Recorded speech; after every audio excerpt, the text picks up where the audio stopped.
शरीर का राजा वीर्य, ऐसा क्यों? प्रस्तुत है स्टॉप सावधान मरने से पहले मौत पुस्तक का एपिसोड 6। एक दिन की बात है, सोक्रेटिस उसके कुछ मित्रों के साथ अनेक विषयों पर बातें कर रहे थे।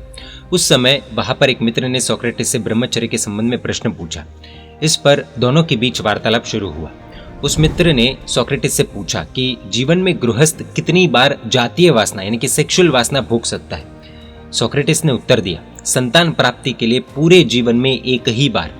मित्र ने पूछा, आपकी बात बिल्कुल सही है, परंतु यदि उतने से काम वासना शांत न हो तो क्या करें? सोक्रेटिस ने कहा, तो फिर वर्ष में एक ही बार समझो, उतने से तो शांत होनी ही चाहिए। मित्र ने पूछा, फिर भी किसी को शांति नहीं ही होती हो तो क्या करना? सोक्रेटिस ने कहा, तो फिर क्या कहूँ, महीने में तो इंसान एक बार वासना पूर्ति कर ले, परंतु ऐसा करना काफी अनुचित कहलाएगा। मित्र ने आगे पूछा, गुरुदेव आपकी बात बिल्कुल सही है, परंतु मैं तो और आगे बढ़कर आपसे पूछूंगा कि आपकी बताई मर्यादा में भी शांति न हो तो क्या किया जाए? ये प्रश्न सुनकर सोक्रेटिस ने कहा कि मान लो मैं महीने में 2 बार की छूट देता हूँ, परंतु काम वासना में अंधे इंसान को कब्र में सोकर कफन तैयार रखकर ही ऐसा करना चाहिए। शरीर का राजा वीर्य। मानव शरीर में 7 धातुएं हैं। उनके नाम कुछ इस प्रकार है: रस, रक्त, मांस, मेद यानी कि चर्बी, अस्थि यानी कि हड्डियां, मज्जा, वीर्य यानी कि शुक्र। जिस दिन जो भोजन खाया जाए उसके पहले 7 दिन तक उस भोजन का रस में रूपांतर होता है। कुछ भोजन मल बनता है, बाकी का भोजन रस बनता है। 8वें दिन से 14वें दिन तक उस रस से रक्त बनने की प्रक्रिया चलती है। 15वें दिन से 21वें दिन तक मांस बनने की प्रक्रिया चलती है। इसी प्रकार मेद, अस्थि और मज्जा यानी कि फैट, बोन और मैरो प्रत्येक के 7-7 दिन की प्रक्रिया चलती है। इस प्रकार 42 दिन पूरे होने के बाद 43वें दिन से 49 दिन तक वीर्य में रूपांतरण होता है। 43rd डे से 49th डे तक। विज्ञान की दृष्टि से थोड़ा बहुत मतांतर इसमें हो सकता है।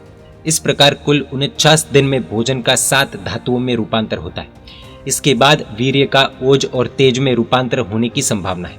यदि वीर्य का अधपतन ना हो, स्खलन ना हो, तो वह वीर्य अलग अलग स्वरूपों के ओज व तेज में रूपांतरित होता है। ऐसा हो तो उस वीर्य का अधपतन असंभव हो जाता है। वीर्य का ओज या तेज यानी कि चमड़ी में चिकास के रूप में फैल जाना, जिससे मुख तेजस्वी दिखे, या जीवन की विविध बातों में उसका शक्ति स्वरूप में बदल जाना।